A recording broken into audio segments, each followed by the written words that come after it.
And we're live. Welcome to the week. Happy Monday. It's Monday. Me and Jamon were just talking about that. Mondays certainly have a vibe to them, don't they? You get up, you never know what to expect, and they just bring whatever they want to you.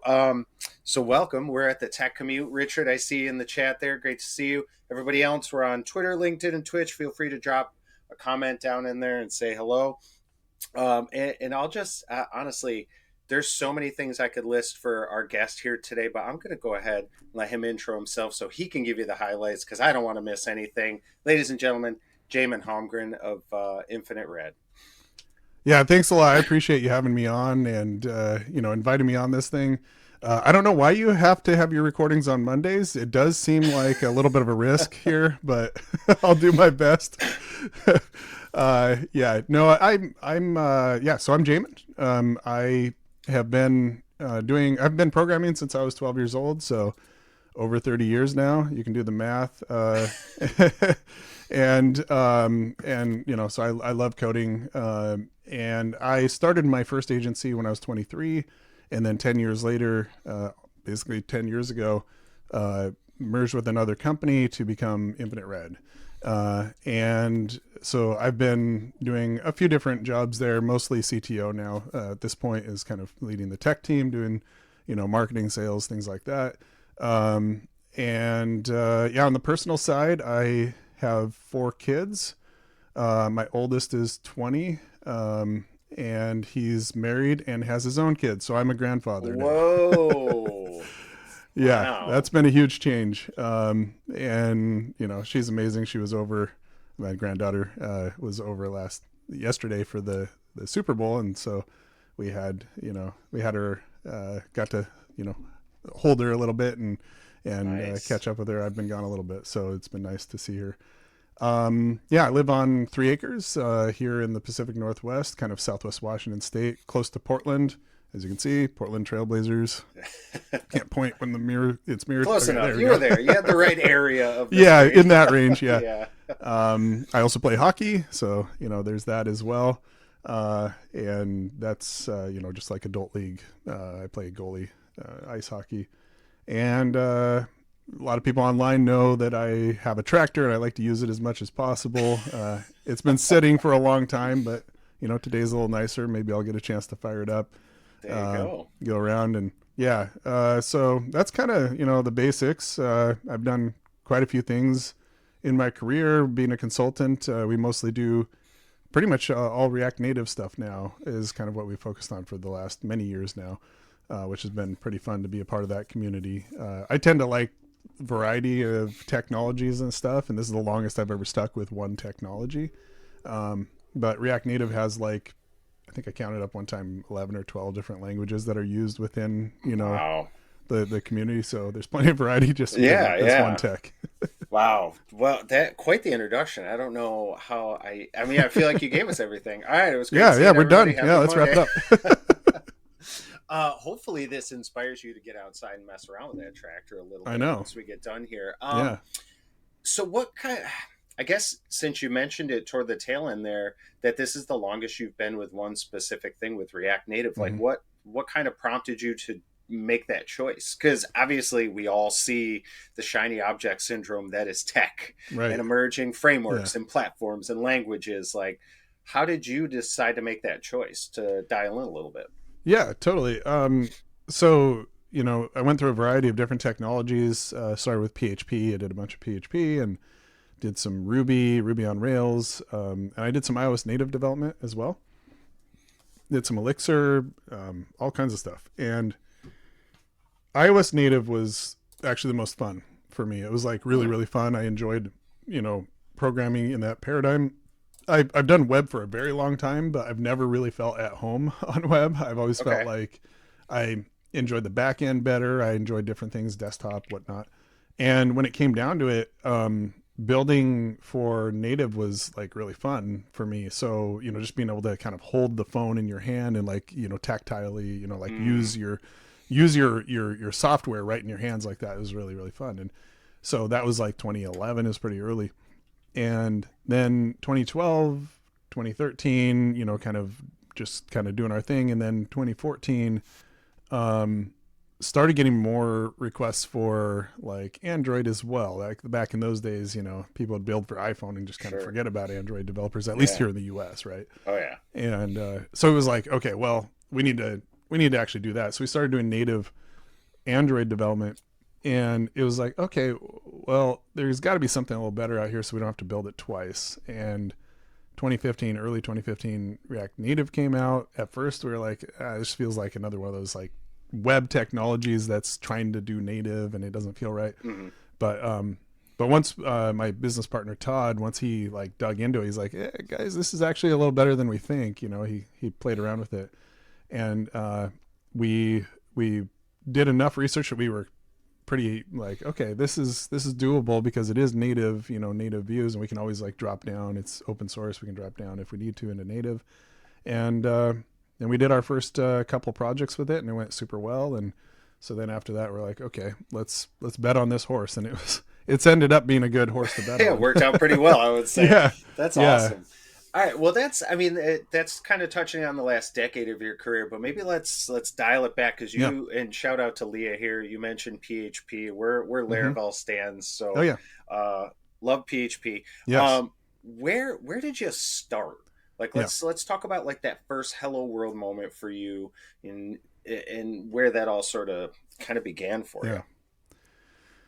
So, uh, for me, it was really when I was 12. Really, probably 11. I've been saying 12 for so many years, but my mom reminded me that I'd been doing stuff probably when I was 11, actually. And I had seen a couple of people program before. Like I'd seen, one of my dad's friends had like a Commodore 64, and he Mm, like could write things. And then in our elementary school, for some reason, we had like a whole computer lab. Like it was fully stocked out back in the 80s, which like that was not really a thing back in the 80s. no, But yeah, I mean, for some reason, I actually met the principal who put that lab in like really? years later, Yeah. and got the story of why we had it. It was pretty interesting because he was like, trying to compete with some like private schools, and he wanted to like have something that people would want to put their kids into the public school. Yeah. So we It's a good benefited way to from that. set yourself apart, especially Yeah, in that yeah. area, for sure. He was very forward looking. His son, who was like in my grade or maybe a grade below, ended up becoming a software engineer as well. Oh, nice. He might even watch this. Who knows? Hi, Chris. There you go. Hey, Chris. But so we had that, and so I got a chance to kind of like see the see like how like coding like an Apple IIe worked and stuff. And then uh, so that was like, yeah, probably like fifth grade, and then sixth grade I went to the middle school, and uh, I was still really interested in computers. And this math teacher, I remember, I can remember the scene like it was yesterday. She stops me in the hallway, and she's like, Jamin, I know you like computers. I got this book for you. And she just gave me this book from the library. And it was like a basic coding, like a, basic as in the basic language coding book. And so I read it, and I was like, this is interesting. I get it. Like, I understand what's going on here. And then I would go to the computer lab and try it out. And then my dad, who had gotten a computer, but he didn't have any sort of basic or anything like that, I would Hmm. just like try to like edit batch files and stuff like that. And then he got another computer that had QBasic on it, and I was off to the races. And that was really my like, okay, this is awesome. I couldn't like go out and buy games because we were rural, and I Hmm. didn't anywhere. So I just made them instead. Wow. That's so. I love that story because it's so similar but nuanced. Like you hear people's stories Yeah. at such a young age of like getting to touch the tech. Right. But everybody that it leads to a different place, but it all eventually leads to a very similar end point. Yeah. Um, what were you interested in back then besides computers? Like if you had to kind of reflect, like what would your trajectory have been if you didn't have access? Yeah, that's a really good question. I'm not sure. Obviously, at school, I was pretty interested, so I probably would have Yeah. continued to be interested there, but I wouldn't have had the reps. I wouldn't have had the opportunity to do a lot of that stuff. Um, you know, I mean, I actually spent a lot of time outdoors as a kid. Mm, My mom made sure of that. She'd be like, hey, you gotta get off the computer or reading. Like I read tons. I was yeah. very, very like just nose in a book all the time. I was not interested in athletics until I got to high school. And of course now I've been doing athletics my whole life since then. But at that time, I was just basically like, oh, I'm just going to, you know, read books and I was just interested in all that stuff. So that was, but I had a vivid imagination, and I'd be out in the woods and like, imagining scenes and stuff. And coding was a way to like make that actually come to life more. Hmm. And like build games, that could kind of do that. So that's a good question. I'm not sure what I would have ended up doing. My dad was in construction. A lot of people were in construction around, like very blue collar. Yeah. And I did end up working construction then, like during high school and afterward, and didn't really find my way into tech until I was 23. Okay, well, there you go. There's the perfect segue to the next part of the story here because wanted to see we're kind of ending up school. We end the school story like where Yeah. was that first jump into tech for you? Like what was the first role? How did you go about getting it? Yeah. What was it like? Yeah. So it was a long and winding road. I was working doing framing, for a company, just framing up houses, and there's still a picture of me like floating around of me framing my own house, and stuff like that. And it was just sort of like in my community what people did. Everybody worked construction, and you could make more money early than any other job working construction. And so that's just where I ended up going. And but along the way, people knew that I was good with computers, and so like my dad's friends, that owned businesses and stuff, they would occasionally reach out and be like, "Hey, I've got this, VBA like access that database that needs to be tweaked or built or whatever," and I would do that, and I would charge them like a little or nothing, to do it, because to me it was like, okay, if I can make a little bit of money like coding, I'm going to be coding anyway, so like this is just, I feel like I'm kind of scamming people, just writing code for their business and getting paid for it. It's just kind of that. I just loved it. It was so much fun. So that was just kind of like little bits here and there, but I Hmm. didn't really find my way into it until I started my business. And my business wasn't originally supposed to be a tech business. It was actually Okay. supposed to be, by that time I had moved into like the office of this home builder, and I was doing plans. I was like drawing, design, CAD design, and they had taught me to do that. So it was still construction related, but it was in the office. Yeah. And I've been doing that for about 3 years. But I always kind of wanted my own business, and I had an opportunity to like start my own CAD design uh, company, and working, like my uncle had some extra work he could send me and whatnot. So I started a business, but I also thought at the same time, I'm also going to do websites. And that's when I really started like saying, okay, I'll take on, CAD work, but I also want to build some websites on the side as well. Hmm. And so that was the start of my first consultancy, sort of half doing design, home design, and half doing programming websites. And that lasted until the housing crisis, and then there's no more home Oh, design to do. So yeah. yeah, so 2007 really. So like 2 years basically of doing home design, and then nothing else. And I only had websites from then on, and I Wow. was able to kind of build that into a business. Wow, that's crazy. What did you think of CAD? I remember when I was in high school, our drafting teacher was one of the first in like New York State to be able to get CAD. Like, and Yeah. I'm older, so I mean that was big for us. Like we were one of the first high schools to be Yep. training in CAD on a Mm-hmm. computer. Where like what was your first experience with that? How Yeah. did you go about learn? Like who was there to teach you that, or were you just picking it up yourself? So there were really two guys that kind of taught me. One was this guy named Phil, who worked at the home builder that I was at, and that was really what I was kind of hired to do, was just help Phil. And so he taught me AutoCAD, and AutoCAD was it was pretty interesting because I think it was AutoCAD LT 2004 or something like that. I Hmm. don't remember.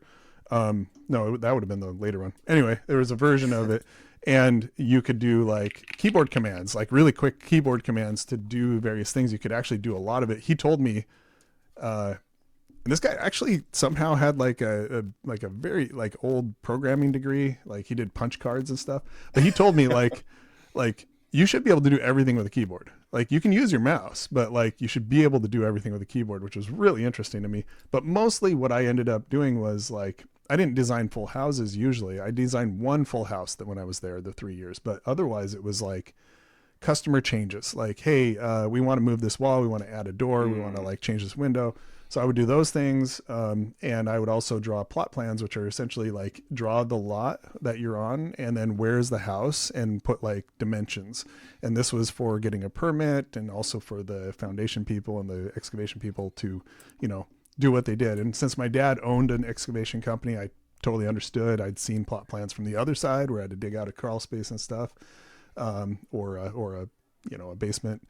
And so I'd been kind of all through that. So he taught me how to do that. And then when I quit and went to work like on my own with my uncle sending me stuff, he taught me to use a new CAD program that had like 3D and stuff. So it's called Chief Architect, and it allowed you to kind of like design a home in 3D. And so we would do 3D renderings and stuff. A lot of remodels. I did a remodel for the then general manager of the Portland Trailblazers, Kevin Nice. Pritchard, which was really neat. I worked on that for like 8 months. That was probably the biggest project that I've ever worked on from like a home design standpoint. And that was a huge project.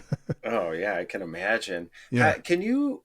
I mean, you touched on a couple things there that really stuck out to me. That transferable skills really helped you move forward. Can you maybe talk about how important some of those things were and how you leveraged them? Because again, like your background really Mm-hmm. fit you almost perfectly into the position you ended up in. It did, and like there are sometimes I look at it and be like, why didn't I just go get like a CS degree? And like, Yeah. I dropped out of community college after one semester and went work construction. And but you're exactly right. Like all of these experiences built up to where I ended up being, and kind of informed what I was doing. It certainly helped me get website clients initially, because I could go to generally construction companies at the time and say, hey, I worked construction on all of these different, ways. I worked for a couple different home builders. I was on a framing crew. I did excavation. I've done tile. I've done, you know, trim. I've done all kinds of things. Right. And yeah, There you there's the go. picture. There I am framing up my house There he is. in Look at you Southwest go. Washington. Yeah. A little skinnier back then, but yeah, it was a lot of fun, and I could go to people and have some amount of credibility selling them a Mm, website, because they knew that I knew their business. I did websites for excavation companies and stuff. And then there were other transferable skills as well, because one of the things that I kind of took on when I worked for the home builder was I started to kind of be, put in charge of more of their marketing stuff. They were mm. they were a decent sized company, but they also ran things fairly lean in the office. And so they were like, hey, can you kind of help with the marketing side of things? And that's been something that's been helping me. I just like last year, I put a big marketing push together, and a lot of skills I gained from 20 years ago were still things that I use today, just the basic Yeah. marketing concepts. So yeah, I mean, all of those things, yeah, it's like, it was kind of long and painful to kind of go through that evolution and get into tech sort of in a more gradual way. But I'm very grateful for it.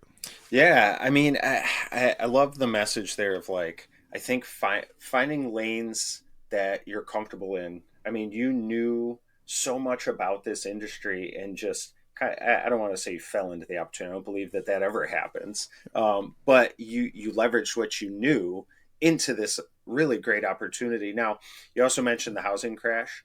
Mm-hmm. Um, how did you sort of pivot from that? Because that Yeah. was obviously a pretty major obstacle when you're predominantly working in the housing industry. Yeah. So what were some of the next steps like during that time in your life? The way that we had set up our, like my business versus my uncle's, was I had my own business, Hmm. and he would essentially get more work than he needed and like send it to me, and we would work together on it, and we shared, the revenue from it, and it worked out really well. Um, and it kind of happened all of a sudden. We went from having too much work and talking about we got almost too much for the two of us. And within about a month in 2007, this was earlier than most people would see it happening, but it just dried up. And he was like, I barely have enough for myself, you know? Mm, And at first I kind of sat around like, like feeling sorry for myself. And then I'm like, wait a minute here. No, this is my business. Like the name on the business is mine, right? So I need to go out and make this happen. And I think that mindset, kind of carried me through where I'm like, mm-hmm. it's not my uncle's fault at all. It's my fault. It was my responsibility, I should say. Um, and I saw that there really wasn't CAD work, and we would often like go to these home shows and like have a booth and stuff. The last few that we did were just we got nothing. We got like no leads at all, and it was like, okay, this is drying up. There's nothing we can do about it. He's going to try to hang on with the little bit that he's still got, and I'm going to have to find something else to do. And I already had the website stuff. Yeah. And so I literally would go like door to door down in like office parks and hand out my business card.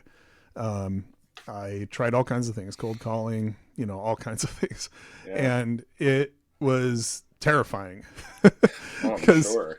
just going out there as a, I don't know, 25, 26-year-old or something, and like trying to figure this stuff out was like, oh my goodness, but it gave me a lot of skills there too, to be able to go in front of someone. And I found that, over the course of the last 20 years, the skills to sell to the smallest of small businesses are pretty transferable to selling to big businesses too. It's still all about people Mm, and showing them that you can do what you need, what they need done, and that they can trust you. And so those things were pretty key. And then I ended up getting some website projects, and I ended up getting some bigger like web apps actually. So people would start saying, oh, well, nice. if you can do a website, can you do, using this PHP tool, Yeah.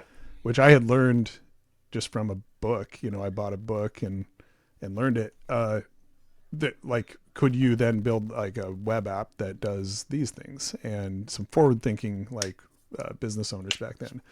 And that kind of kept me going. And then eventually in 2008, I needed more help. And 2009, I needed even more help, and I started hiring and started building my team.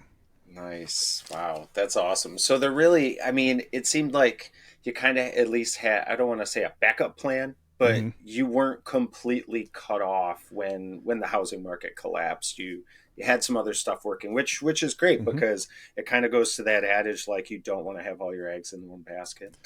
Right. One would think, and then all of a sudden now I'm in a position where all of our eggs are in one basket with React Native. I can talk more about that later, but you're right though. That was me. That was probably my kind of ADHD self where I just wanted variety. Yeah. And I love coding, and I couldn't get away from it. I would just keep coding. I would find ways to code. But yeah, it was definitely scary. I mean, I had a 2-year-old at the time, and that house that you showed me framing, the mortgage for Mm. that thing, Yeah. and trying to figure all of that stuff out. And it was like, oh wow, there's a lot of responsibility on my shoulders, and it was a lot to navigate. But as I continued to get success, as I was able to, people liked the work I was doing, and they kept coming back for more. Um, and being able to hire some people was like, okay, yeah, I'm starting to turn this into a real business. I still had a lot of growing to do as a business owner.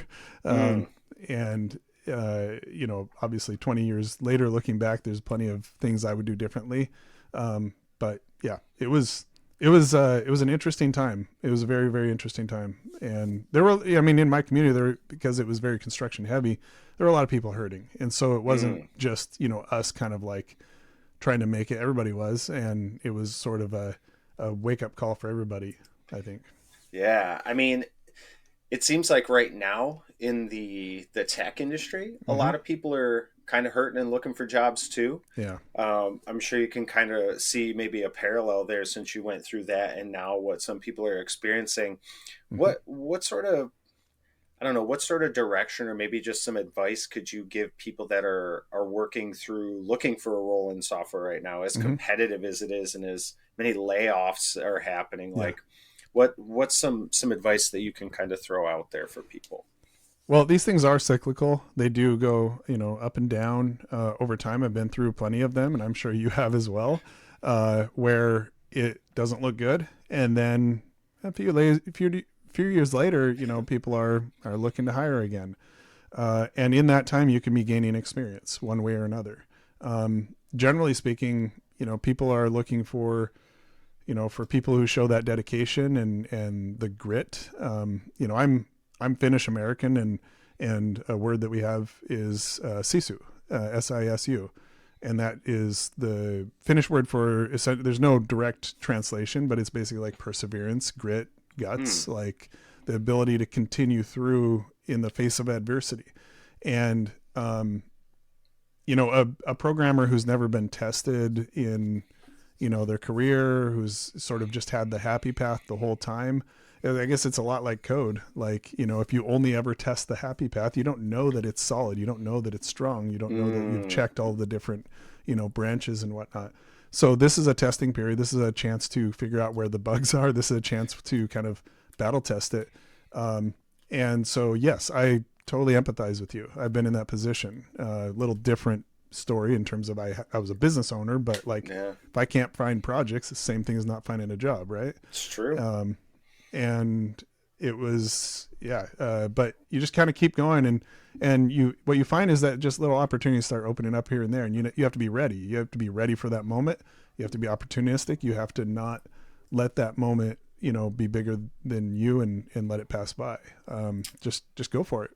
There's nobody writing the plot of your story. You just take those opportunities and you move on. Oh, nice. There's the sound bite right there. I like that. I was checking the timestamp of when you started because I was like, all right, I got to make sure we get a clip of this. That's good. Mhm. Self-taught. Yes. Yeah, look at that. We have a bunch of self-taught Yes. people in the chat. I know Hmm. Richard's down here and Roxy, a bunch of other people that are in here. Any tips for just like how to maintain focus? Like, what Hmm. there's so many ways to just quit being Yeah. like learning and teaching yourself or getting frustrated. Like, Right. what was your motivation? Like, what kept you going? Everybody learns differently, of course, and there's different personalities. For me, I always learned best when I had a project to complete. Hmm. And so rather than learning for learning's sake, even though I do like doing that too, and sometimes my wife will be like, like we're like, before bed or whatever, we're like on our phones or something, and she'll be like, "What are you doing?" And I'm like, "Oh, I'm like researching this random, RPC technology or something." Like, she'll be like, "Why are you doing that?"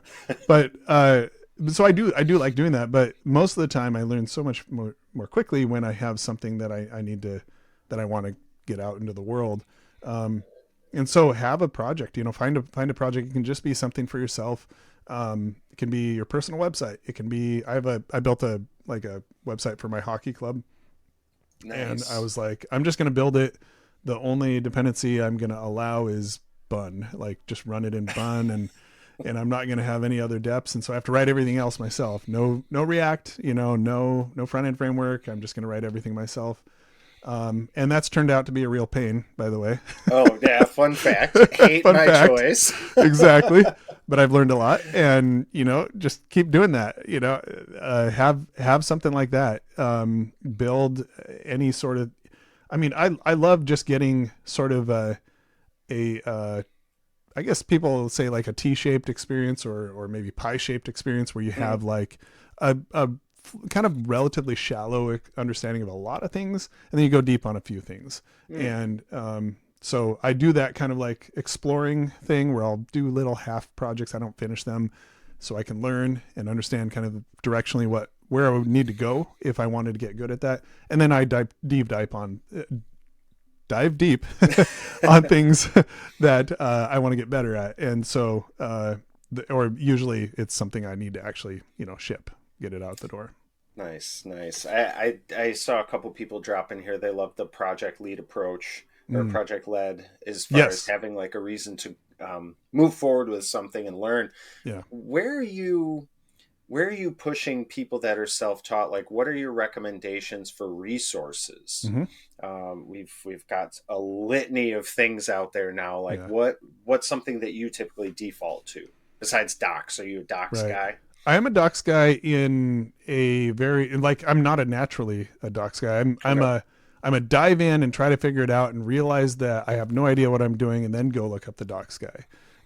That's usually the path I take. Okay. So as an example, I'm building a game right now in Godot, the Godot game engine. Hmm. And it's a game I've wanted to play or build for almost 30 years. Like I've wanted since I started like using a computer. And now I feel like I can do it. And so I'm doing that, but I dove in immediately, realized I didn't know what I was doing, started reading the docs. And generally speaking, in most tech, even with terrible docs, you're better off reading the docs. That's usually a good place to go. It's tough, like tutorials.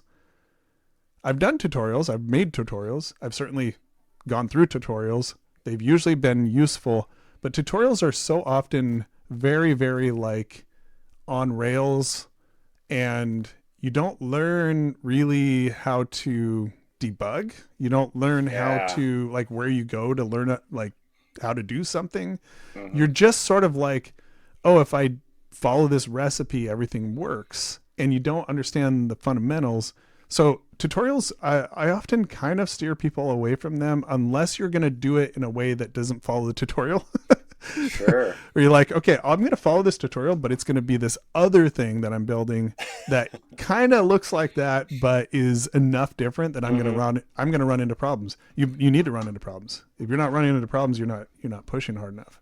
And Mm. so I didn't do a single Godot tutorial before I started my game. Not a single thing. I think my brother Dent and I watched him on Twitch, streaming some Godot, and I looked at what was happening. I was like, I can do that, and I dove in, and I realized how much I had to learn.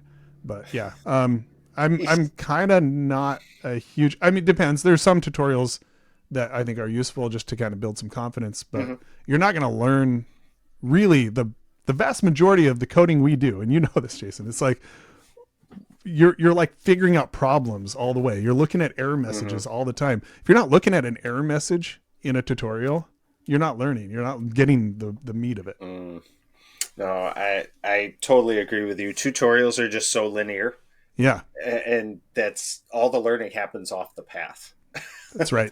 That's I right. don't need to be able to regurgitate code Yeah, to make something happen. I need to know exactly. why it's there. Why are we Yeah. putting baking soda into this dough, or what, to do what it Oh man. does. Yeah, I've only ever followed recipes with cooking, and that's why I'm a terrible cook. I just No. have no idea what I'm doing.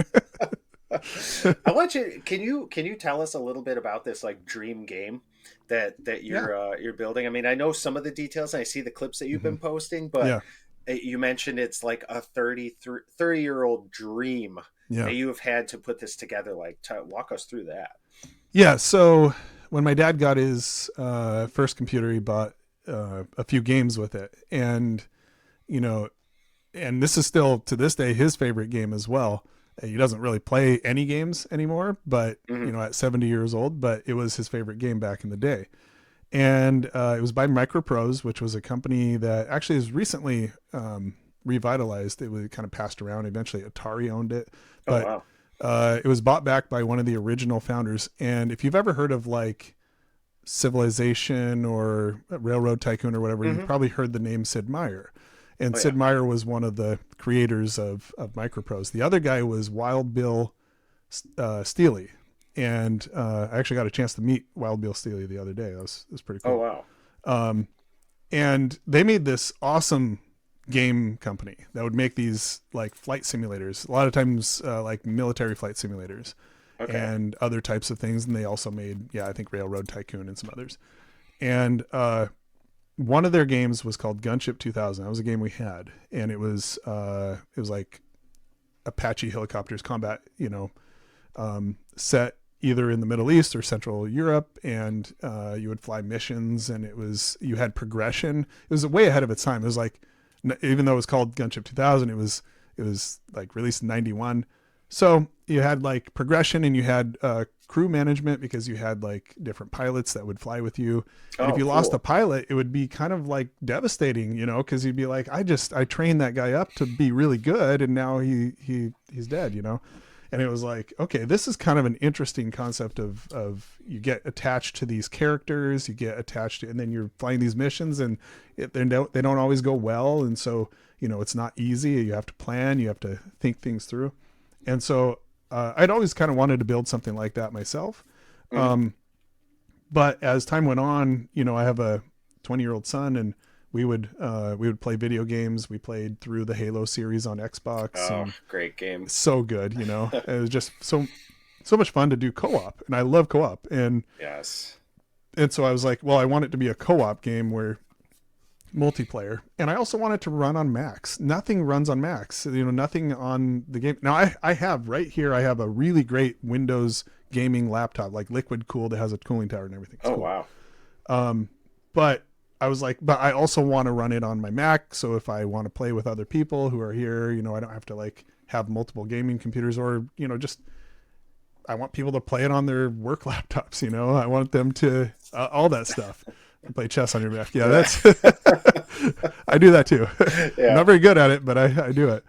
Um, and so this whole idea was there's going to be progression, but it's also multiplayer. It's also Mhm. like cross-platform, and I want it to kind of feel like sort of cinematic, and a little bit foreboding. When you're like flying, it's not like you're just in Battlefield where you're like, this isn't like a full simulator. I'm not doing Yeah. that. It's still a Yeah. game, Yeah. but it's also not cartoonish. It's like Yeah. it's a little more serious. And I figured if I like that, maybe there's some other 40-year-old dads out there that maybe played similar games and want to go relive that as well. So I'm about 8 months into it. It's just on evenings and weekends and stuff, so I'm not making huge progress, but it's already to the point where you can fly together. It's already to the point where you can have fun. Like, it's actually fun to fly. I've really worked really hard on the flight model to make it feel just like something that people could fly, especially if they've ever flown in Battlefield or something like that. So yeah, it's been great. It's been really good. It's been something that's definitely engaged me. Wow. That's a project. Like when I was Yeah. thinking projects as far as learning, I'm like, oh yeah, just build a calendar with AI functionality. That's all I would like to see. Yeah. You just built an entire game, like a world, a Right. gaming world, like Mm-hmm. the stories, the whole ecosystem, all the mapping. What Yeah.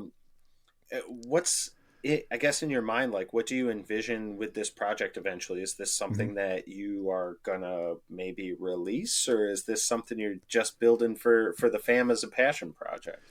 I am definitely going to release it. I'm going to release it not only on Steam, but also on, if I can do it, if I can pull it off, on Windows Store, on Mac App Store, anywhere that I can put it, as well as just on a website where people can just buy it and Nice. download it. I want it to be available for everybody. I don't mind going through the pain of submitting to app stores. That's what I've Mhm. done all of the last 10, 12 years. Yeah. I know the React process. Native guy. Yeah, exactly. Like, this is cross platform is what I do, and that's not a problem. And my end goal is I would like to have, this would be my favorite thing ever, is by age 50-ish, have 1,000 people that love my game. Like, that would be the best. 1,000. That's Yes, it. Just that's a it. I don't thousand. care. Like, Okay. that's enough. And I figure if there's 1,000 people that love my game, that's a success. It's just on the side. Maybe there'll be more. That'd be cool. And maybe I don't hit that, and that's okay too.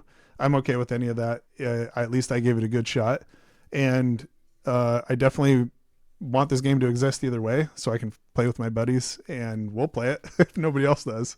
That's awesome. I love that. Well, if you need beta testers, obviously I let me do know. actually. Yeah, Yeah, yeah, no, I'm totally in. That sounds yeah, amazing. I remember I remember playing on the Microsoft flight simulators. Remember those, and like trying to yeah. land at O'Hare Airport Oh yeah, was yeah, like the yeah, worst thing ever, but it was still so fascinating to me. yeah. And I like that you want to do the co-op, Mm-hmm. because that for me is like a prerequisite. I have to be Yeah. able to play co-op. Same screen though. Like I like Yeah. that. I'm Uh, I'm definitely going to play with split screen and see if I can make that yeah. work. That would be really cool. It'd be cool, especially if you can use. I don't have one right here. Controller, Oh yeah. and also keyboard and mouse. Like right Hmm. now, the only thing I have working is keyboard and mouse. I'm still there's still lots to do, right? But yeah, that's a huge part of it for me because my son and I played, still do from time to time, NBA 2K19. Like when it came out, we started Wow. playing it, Yeah. and we have a franchise mode with a team, and we played every game for until I think we're on how many seasons now? I mean, we're like 15 seasons deep into it. Wow. We've been So you've playing had some together. people retire. Oh yeah, yeah, absolutely. Yeah, we had actually, oh man, it's got to be here. No, it's not. Shoot, it's downstairs. My son for my birthday got me a bobblehead of the player that I had played for like 15 seasons who had just retired. Isn't that cool? That's pretty cool. Yeah. I like And that. It's his player's about to retire, so I need to get a bobblehead yeah, to you him as should get well. him a Yeah. jersey and like frame it so it's I like in the know. rafters. Yeah, it'd be so much fun. Yeah, they're just generated like people that we had Mm, drafted, So yeah, so this sort of like co-op gaming was like, yeah, it's just so much fun for me. I don't mind versus, it's fun. I play chess online and stuff, mhm. but it's so competitive, and you're like anxious about it, and where co-op is like problem solving together, and Yeah. that's my thing. I even like playing hockey. Like this is a competitive sport, obviously, Mm, but it's a team sport, and I love playing as a team and like facing things as a team, and the cooperative aspects of that. And as a goalie, I don't have a way to score, so they have, it has to be I can stop the puck, but I can't, I can't go score. It's definitely a team game. yeah. No, you're playing the role. Everybody's got a specific thing that they do, and all of it combined makes the team. Mm-hmm. I love shout out to Goldeneye, one of the best Nintendo 64. Probably, I would say, besides Mario Kart, Yeah, the best Nintendo 64 game. the 007. Oh yeah, Yeah, yeah, amazing game. I didn't oh play a yeah. lot of it. I played it a little bit, and then yeah, only playing franchise mode in 2K. That's me as well. I'm just Oh not yeah. interested in any of the other modes. No, Yeah. I stopped playing online multiplayer years ago when Mm-hmm. kids just got really mean. Oh yeah, It's like, okay, totally. Yeah. I'm good. But that's why like having split screen co-op. I love co-op story modes. Mm-hmm. Perfect. Yeah, We're totally. really big into Lego Star Wars because you Oh can yeah. do Yep. both. But it's interesting because the underlying theme to a lot of what this project is rooted in your personal life, in your Mm-hmm. family, and like Yep. kind of combining the best of both worlds, if you will. Yeah. Like, how important is work life balance to you? Mm. Yeah, that was a big thing with Infinite Red when we started Infinite Red, because my work life balance, my own work life balance, not so much for my employees because I tried to treat them right, but with my Mhm. first company was way out of whack. I was just working all the time, and my poor wife was like having to deal. We have 4 kids, and they were young, and she was dealing with them all the time. And she didn't really complain about it, but it was like, probably should have, and so we became a remote company, because we were like, we liked the thought that you're working almost like, when you'd have a blacksmith and he'd live above his shop or whatever, like Mm-hmm. that sort of vibe, where you're with your kids, you're with your family, you're right there in the mix of it. They see you every day, all the time, and it was very much in response to me working too much. And I had told my wife like early 2015, like if something doesn't change, um, I'm gonna have to hang it up on this company. And luckily was able to do the merger and continue on as Infinite Red, and with 2 other, business owners with me, Todd and Gant. They shoulder the load. They help do it so I could have a normal work life balance. And then we really stress that with our team as well. In tech, that's, it's unfortunately a little more rare, where people are trying to push and try to get that gold mine. So we really try to, we've optimized for our knowledge and our expertise, and really having like really high level developers, really like, yeah, I think our average professional experience is something like 15 years. Um, And so people are hiring us for that, not for our ability to sit for 10 hours a day and Mm, code. Um, and hopefully we can be a little higher leverage that way, and then, be done yeah, at the right time. nice. As far as burnout goes, like, Mm-hmm. what are some of the signs for you that you need to start pulling back a little bit? Obviously, everybody's are different, but Mm-hmm. a lot of us also carry some similarities there. So, what for you are some of the signs? Like, I gotta start kind of dialing it back. For me, it's been hard for me to recognize that in the moment because I'm sort of like type of person who can get really into it and not Mm, really notice. But I start noticing it more with my family when there's sort of like some cracks showing there. When I kind of feel like I need to start investing more into my kids, into my wife and relationship. That's when I really notice, like, oh, I've been really focused, and it's not necessarily just work. I mean, work is definitely part of it, but also I can spend too much time on my game too, like yeah, up here in my office, like having the blast, right? Like I yeah, enjoy it. I'm not feeling burnout per se, but they're feeling the effects, and I try to keep that in balance. But yeah, I mean, everybody's different. Some yeah. people experience burnout in a very like visceral way, and I'm not as much that way. Although I did start feeling that in 2015 for sure. Thank you for that, Mike. Appreciate it. Great points. I want to, and you brought up shout out to Gant, by the Mm-hmm. way, a great guy. Yeah, awesome. I met him in Atlanta last year, and we Mm-hmm. ate Indian food together. And he Yeah, was, as you know, telling plenty of stories. Gant Jesus, is that guy amazing. can talk. Yeah, yes, he can. No, he He's is. he's fantastic. He's Yeah. fantastic. How did you two link up? So we met at a conference. Well, we had actually met before that. He had a like one of the first sort of shows like this. Hmm. It was called Motion Meetup, and so I came on as like his second or third guest, something like that. Um, and because I was doing some stuff in the Hmm. technology that he was kind of focusing on, and then the guest right after me, I think, or was it right before me, was our other eventual co-founder, Todd. And so, Oh, crazy. um, and then that was, I think, I want to say 2013. And then Hmm. in 2014, we all met in person at a conference in San Francisco. We were all giving talks and, um, really kind of hit it off. Todd and I, in particular, at the time, we would chat a bunch about the challenges of running our consultancies and stuff, and then we eventually were like start sort of jokingly like we should just merge because we don't want to compete for projects, Hmm. and then eventually it was like, you know what, I think this, if you're serious, like that'd be something, let's explore it, and it ended up working out.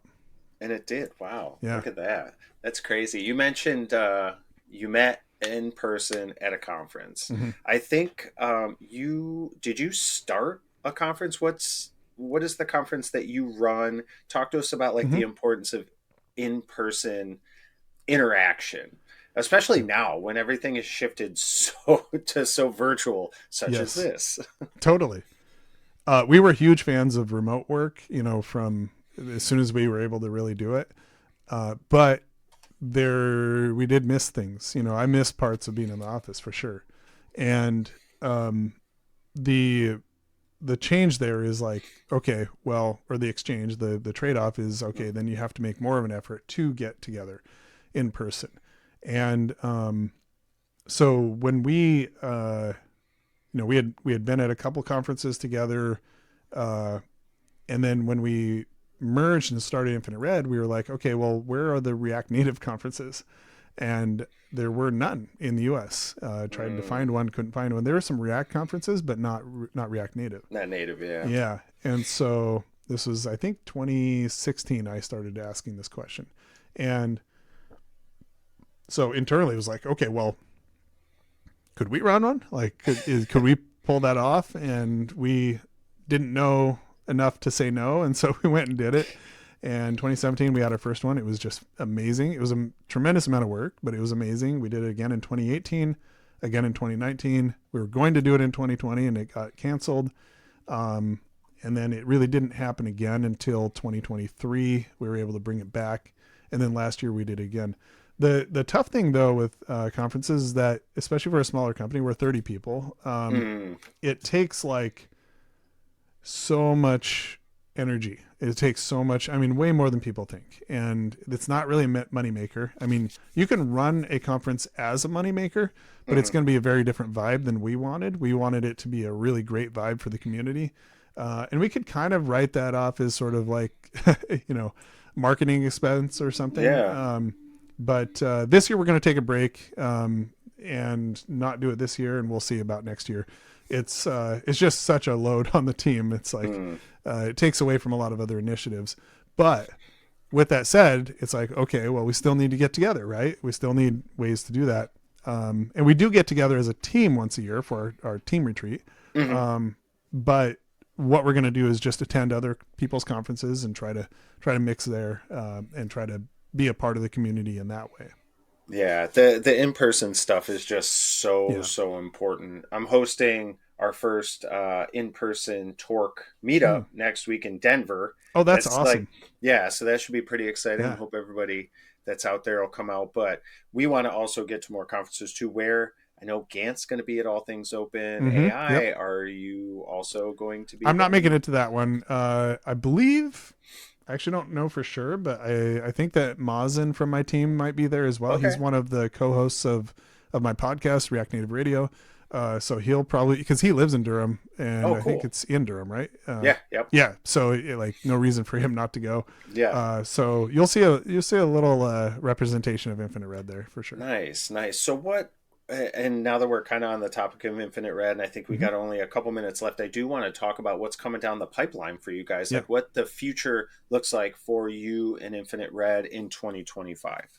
So I think one of the big things is that we're going to be focusing more on our media. So we have like React Native Radio as our podcast. We have a React Native newsletter, which is widely read, React Native newsletter, I guess. And we have some other things, but we're going to try to start doing some more YouTube. There's some more YouTube stuff that we have in mind. We haven't announced it yet, but we're doing some planning. So that's kind of a little bit of a focus there. It is a little bit of a, I don't know. Once in a while you need a like a little bit lighter year as far as like broad initiatives. And last year was pretty intense with the marketing push and trying to like build up our kind of our plan and our strategy and whatnot. So this year is going to be a little bit lighter, but if we can pull it off, I'd love to have an expanded YouTube presence in one way or another. Nice. What's the importance of like content creation to you guys in the company there? It's always been a part of what we do, going back to like Gant's show, and Mm. Todd had a newsletter, and I did a whole bunch of like open source and other community stuff, writing blog posts. So we've always kind of had it as part of our identity, I guess, and we love doing it. And we have some people at the team that love doing it. And at Infinite Red, a lot of the like how you grow is just self-directed. It's like where do Mm. you want to go with it? And so if someone's like, hey, I want to be a part of the podcast, or I want to be a part of like some media creation, go for it.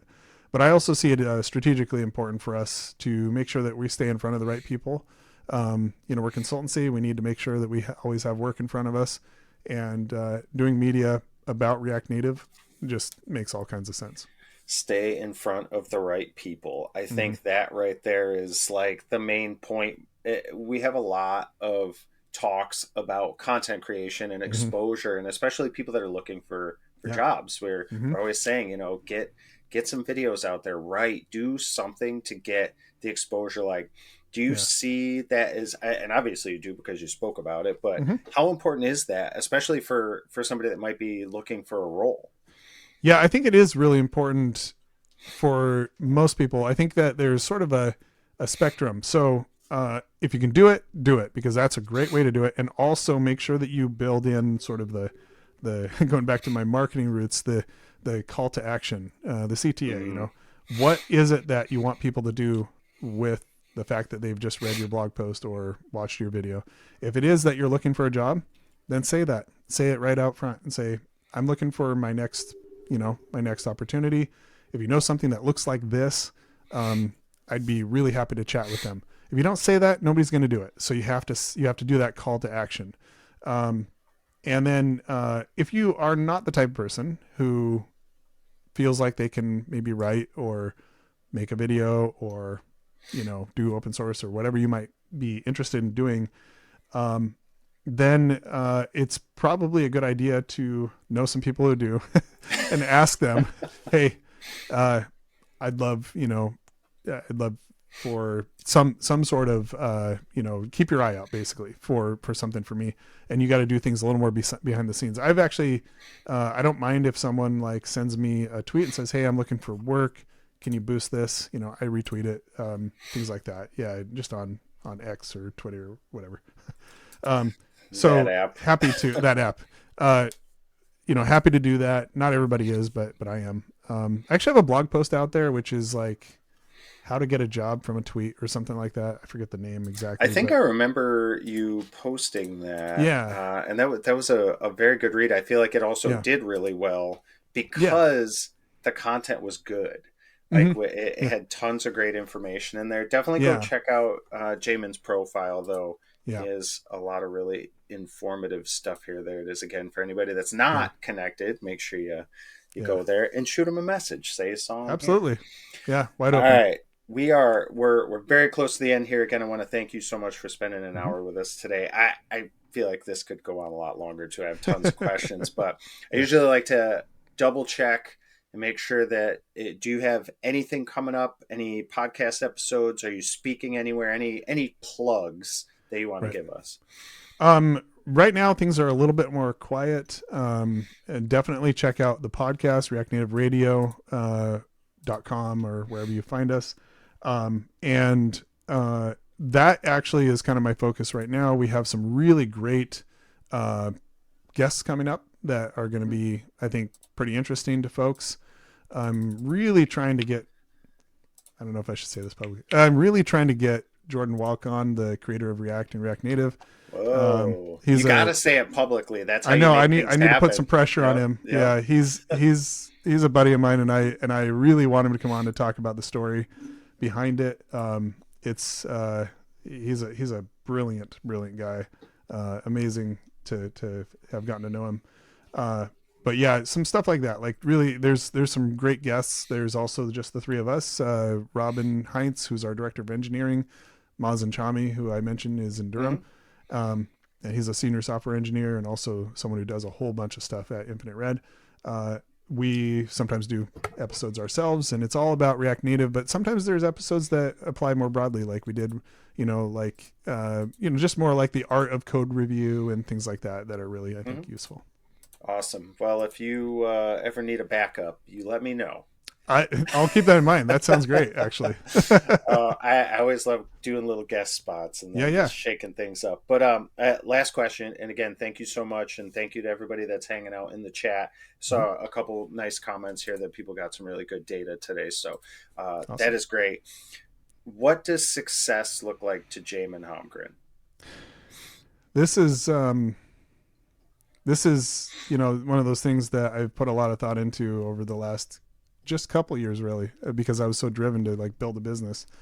But I did actually sit down and write it down, and a lot of it had to do with, the health of my kids and my family, health of my relationships with others, having an impact on people's lives in a positive way.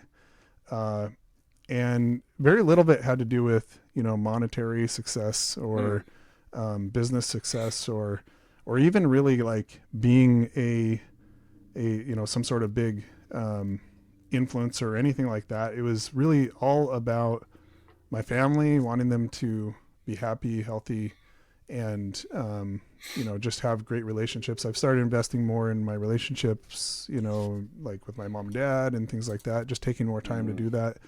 My cousin called me one time and he's like, because he moved to Minnesota from this area, and he's like, oh, do you go to coffee with your dad? Because if I was there, I'd be going to coffee with my dad every day or every week. And I was like, I don't do that. He's like, okay, well, your dad's turning 70. You should start doing that. I was like, okay.